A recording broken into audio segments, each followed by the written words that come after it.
Because now, let's be real, the way they infiltrated Malcolm X, the way they infiltrated Dr. King, is through a black person coming in and through a black person loving another white person.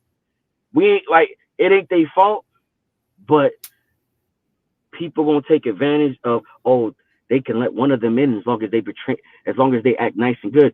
This is how we collect intel. This is how we collect information. Well, this is how we know how to market saying. to them. Like, I want to know if you're actually hearing what you're saying, right?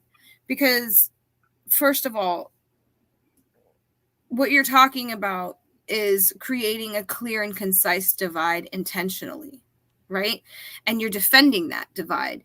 But if those same lines were drawn against you and verbalized the way you're verbalizing them now, how would that feel and how would that be taken?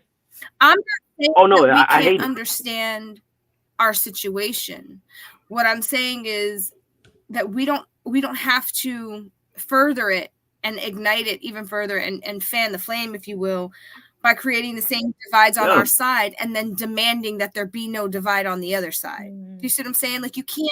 And I've always felt like you can't have both ends against the middle. Just like you can't pretend like 1 minute I'm black because I'm mixed, but then the next minute call me white because I'm mixed.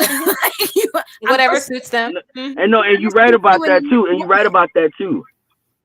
No, and you're right about that too. And you're 100% right. It may sound like I'm defending it. I'm not. I'm just speaking the honest truth about it. I know it's inherently wrong. I don't act on it. I don't even publicize it because I know it's wrong.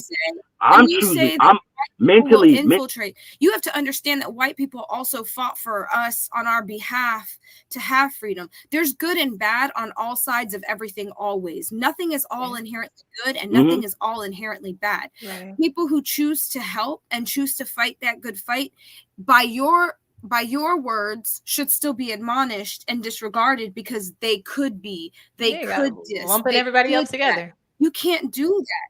During the Black Lives Matter movement, there was white folks literally white folks said, let us stand on the front line. I went to every single rally, and there was literally a line of white people who stood in front of us because that way the cops would have to get past them first.